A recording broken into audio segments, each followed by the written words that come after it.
हरीश त्रिपाठी जी, जो बातें आप सुन रहे हैं, जी जी जो तस्वीरें आप देख रहे हैं, क्या क्यों हुआ है ये? एक सस्पेंशन ब्रिज के लिए तो यही जो हम सामान्य तरीके से समझते हैं वो यही समझ में आता है कि अगर वो लूज है और सस्पेंड कर रहा है सही तरीके से तो वो शायद वजन ले सकता है, पर उसकी भी एक क्षमता थी जिसको ये पार किया गया। अब देखिए इसमें मैं दो लेवल पे बातें बताना चाहूँगा। जी। एक तो ये है कि ये टेक्नोलॉजी ऑलमोस्ट 19th सेंचुरी में 1840 के आसपास आई। उसके बाद ऑल ओवर वर्ल्ड ढेर सारे ब्रिजेस बने और ब्रिटिश टाइम में हमारे यहाँ भी कई ब्रिजेस बने। अब ये 1879 का बना हुआ है, 1877 का एक केरला में एक बहुत फेमस ब्रिज है। तो अब होता क्या है कि इनकी जो इन सब ब्रिजेस, ये कई पेडेस्ट्रियन ब्रिजेस हैं, छोटे छोटे ब्रिजेस थे। बाद में तो अभी तो ईस्ट सस्पेंशन टेक्नोलॉजी से आपके पास ढेर सारे ब्रिजेस हो गए। तो ये होता क्या है कि जो छोटा सा ब्रिज है, एक पेडेस्ट्रियन सा ब्रिज है, उसको उतनी सीरियसली शायद लिया गया कि नहीं लिया गया, क्योंकि इसकी जो रेट्रोफिटिंग जो 1879 का स्ट्रक्चर है, अगर दोबारा से अभी कुछ टाइम पहले ही उसकी हुई तो क्या उस डिटेलिंग में, उस अंडरस्टैंडिंग के साथ, उस सीरियसनेस के साथ हुआ सारा कैपेसिटी तो एक लिमिटेड ही होती है। नहीं, कैपेसिटी एक इशू है। हाँ। आपने एक 100 ईयर्स से ज्यादा का एक स्ट्रक्चर है, हाँ। अभी उसको रिमॉडल अगर किया हाँ। या स्ट्रेंथनिंग की, तो मुझे अभी ये डिटेल्स पब्लिक डोमेन में नहीं है कि किस लेवल तक स्टडीज करके, किन प्रोफेशनल्स को इन्वॉल्व करके, किस लेवल तक उसका, क्योंकि देखिए एक जो जहां तक रेनोवेशन या ये सब टर्म्स हैं, आपने कुछ पेंट कर दिया, कुछ छोटा मोटा कुछ कर दिया, वो भी होता है। अब जो मेरी अंडरस्टैंडिंग है कि इस तरह के जितने भी स्ट्रक्चर्स, चाहे वो रेलवे के ब्रिजेस हैं या किसी के भी ब्रिजेस हैं, उनको सीरियसली लिया जाना चाहिए और टॉप लेवल पे सही स्टडीज के साथ उनके रिनोवेशंस करने चाहिए। That is one. और नंबर टू, ये बात कि हाँ उसकी एक मैक्सिमम कैपेसिटी, तो ऑब्वियसली कुछ भी कोई भी डिजाइन होगा तो उसकी एक मैक्सिमम कैपेसिटी तो रहेगी, उसके डबल लोग हो सकते हैं। अब अगर 3 गुना या 4 गुना इस तरह से लोग आएंगे तो ऑब्वियसली चांसेस तो आपके बढ़ेंगे। और अजय आलोक जी, ऐसी चीजों को मॉनिटर करना तो फिर प्रशासन की जिम्मेदारी ही हो जाती है। अगर आलोक शर्मा ये कहते हैं कि ये ठेके पर देते गए ये चीजें जिनके कारण इस तरह का भ्रष्टाचार आता गया और आज उसकी जवाबदेही ढूंढने की बस कोशिश की जा रही है, मतलब एक व्यवस्था अगर चलनी है तो उस व्यवस्था का ही हिस्सा ये भी होगा ना कि एक कैप रहेगी टिकट बिक्री पर।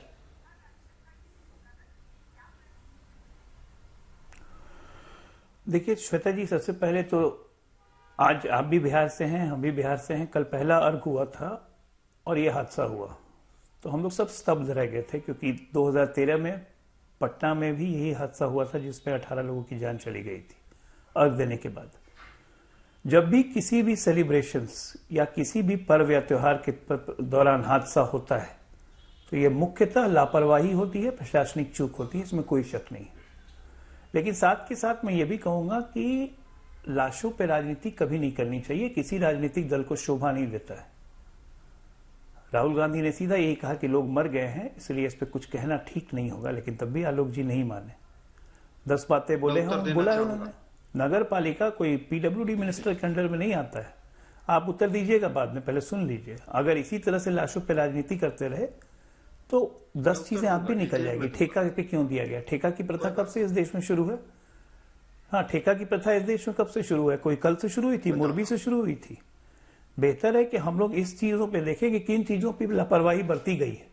बिल्कुल सही कहा हमारे आर्किटेक्ट साहब ने कि जब रेट्रोफिटिंग की गई थी तो टॉप लेवल पे इसको देखना चाहिए था। दूसरी बात कि संडे को कहीं भी इस तरह के ब्रिजेस में कहीं भी पर्यटकों की संख्या बढ़ जाती है, वहां पे लोकल एडमिनिस्ट्रेशन को सतर्क होना चाहिए था। दिवाली के बाद का दिन है, छठ के पहले अर्घ का दिन है, एडमिनिस्ट्रेशन की लैक्सिटी है, कहीं इसमें कोई शक नहीं है। लेकिन राजनीति रोटी सीखने, इसमें मोदी जी को घुसा लेना, ये करने वो करने, इससे कोई लाभ नहीं होने वाला है। इससे कोई लाभ नहीं होने वाला है। अब ऐसे अब बात करेंगे तो भोपाल गैस ट्रेजेडी हुई थी, 5 लाख से ऊपर लोग प्रभावित हो गए। नहीं, बिल्कुल मैं लाभ नहीं कह रहा हूं। तो इसलिए ये का बात करना लोग जी आज की तारीख में कहीं से असंवेदना दिखाती है। आज की तारीख में जिम्मेदारी फिक्स होनी चाहिए। जिम्मेदारी सबसे बड़ी इसमें किसी की है तो कंपनी के अलावा महानगर पालिका के लोगों की है, चाहे उनके एडमिनिस्ट्रेटिव ऑफिसर रहे, चाहे उनके एग्जीक्यूटिव डायरेक्टर रहे, कि कैसे ये ब्रिज खुल गया। जिम्मेदारी किसी की है तो एग्रीमेंट के तहत इन्होंने बिना इन्फॉर्म किए हुए ब्रिज खोल दिया पैसे कमाने की नीयत से। इसकी जांच होनी चाहिए, जो जांच हो रही है। किसी को बचाने की कोशिश नहीं होनी चाहिए। बचाने की कोशिश तो पहले दिन से हो रही है, पहले मिनट से हो रही है। पहला उसका जीता जागता उदाहरण, और एक्टिवा कंपनी का नाम एफआईआर में नहीं। अभी तो एक दिन भी नहीं हुआ आलोक जी। एक बार सुने ना भाई अजय आलोक जी, पहले दिन बोल रहे हैं। का कोई पर्व नहीं चल रहा। अब सुन लीजिए, आप सरकार को बचाना चाहते हैं, बचाइए। आप बीजेपी को बचाना चाहते हैं, आप बचाइए।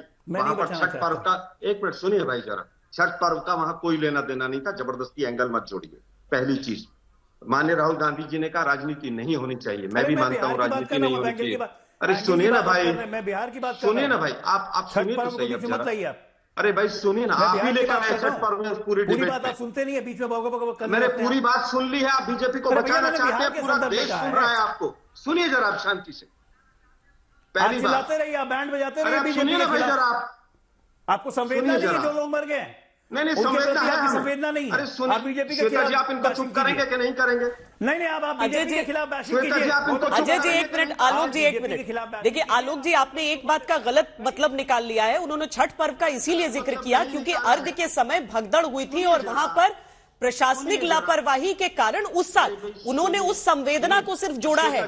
तो इसीलिए आप दूसरी चीजों को जोड़ लीजिए, पर्व का नाम न लीजिए बीच में, और अब अपनी बात पूरी कीजिए। जी अजय जी, अब उनको बोलने दीजिए। हाँ बोलिए। श्वेता जी, पर्व का नाम मैंने नहीं लिया। पर्व का नाम कौन घसीट के लेके आया, पूरे दर्शकों ने देखा।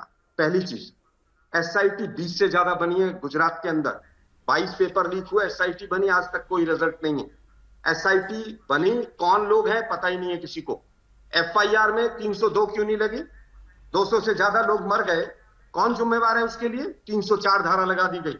तीसरी चीज, एफआईआर में ऑरेवा कंपनी का नाम क्यों नहीं है? कोई पूछ सकता है?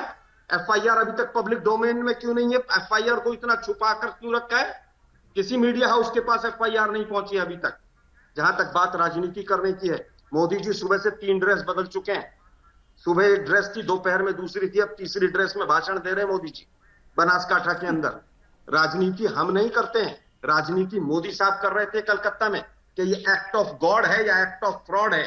ये एक्ट ऑफ फ्रॉड है प्योरली, और ये पूरी तरह से हर हाल में ये मौत की ठेकेदारी है ये, और ये पूरी तरह से भ्रष्टाचार का मामला है।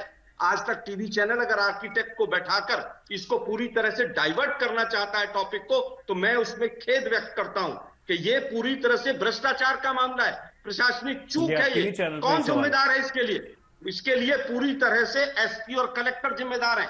कलेक्टर ने जब मना किया कि इस कंपनी को नहीं दे सकते, घड़ी बनाने वाली कंपनी को आप ब्रिज का ठेका दे रहे हैं, और ये आर्किटेक्ट साहब बताएंगे कि कौन कौन सी ब्रिज में कमी रह गई है। एसपी की जिम्मेवारी, एसपी सस्पेंड होना चाहिए था अभी तक। एसपी सस्पेंड क्यों नहीं हुआ? इतने लोग मर गए, 200 लोग, मतलब 1000 लोग मरेंगे तब जाके 2 अधिकारी सस्पेंड होंगे। एक अधिकारी सस्पेंड नहीं हुआ, एक अधिकारी अरेस्ट नहीं हुआ, एक व्यक्ति कंपनी का अरेस्ट नहीं हुआ। आपने 2 टिकट वाले और 2 गार्ड अरेस्ट कर लिए, और यहां पर आप संवेदना का पाठ पढ़ा रहे हैं आलोक जी। आलोक जी, मुझे खेद होता है आपकी कटुता पर कि आपको एक आर्किटेक्ट के बैठने पर भी ऐतराज हो जाता है। क्या लोग नहीं समझना चाहते हैं सस्पेंशन ब्रिज कितना सेफ है? क्या लोग नहीं समझना चाहते? किसी को कोई सब आके सिर्फ आलोक का जप करें यहाँ पर, खाली आपकी बातें सुने, बाकी किसी को? ये लोकतंत्र है, सबको बात करने का अधिकार है। आप चैनल पर उंगली न उठाएं, चैनल पर उंगली न उठाएं। हमें हर पक्ष दिखाने का अधिकार है। आलोक जी, चिल्लाने से कुछ नहीं होता है, आपसे 100 गुना तेज चिल्ला सकती हूँ, इसीलिए शांत हो जाइए। प्रेम शुक्ला जी, जो सवाल वो आप पर उठा रहे हैं उनके जवाब दीजिए। बस आलोक जी, मुझे डर नहीं लगता है, आप छोड़ दीजिए, चिल्लाते रहिए आप। जी प्रेम शुक्ला जी, जवाब दीजिए। जो बात वो उठा रहे हैं, क्या वो पूरी तरीके से गलत है? अगर एफआईआर में ये नाम क्यों नहीं लिए गए? वाकई नामजद नहीं है? हर बिंदु का जवाब देना चाहूंगा, हर बिंदु का मैं जवाब देना चाहूंगा, जरा शांति से, संयम से।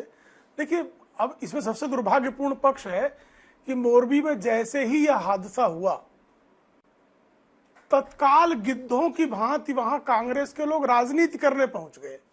मोरबी के लोगों ने वहां से भगाया उनको। उसके बाद भी अभी भी आप देखिए, इस पे आज तक भी जिम्मेदार है, इसमें आर्किटेक्ट भी जिम्मेदार है, जो आपके चैनल पे आदरणीय हरीश त्रिपाठी जी बैठ गए हैं। अजय आलोक जी तो जिम्मेदार है ही, क्योंकि वो निष्पक्ष बात कर रहे हैं। संकट है कि कांग्रेस राजनीतिकरण के बाहर कुछ देखना ही नहीं चाहती। नहीं, लेकिन आप वो नहीं, एफआईआर की बात स्पष्ट कीजिए ना। FIR में प्रेम शुक्ला जी, एफआईआर की बात जांच में स्पष्ट जो भी कीजिए। जिम्मेदार होगा हर किसी का नाम, नहीं मैं उसी को स्पष्ट कर रहा हूं। एफआईआर हुई है, उसमें जितने भी जिम्मेदार लोग होंगे उनके नाम दर्ज होंगे।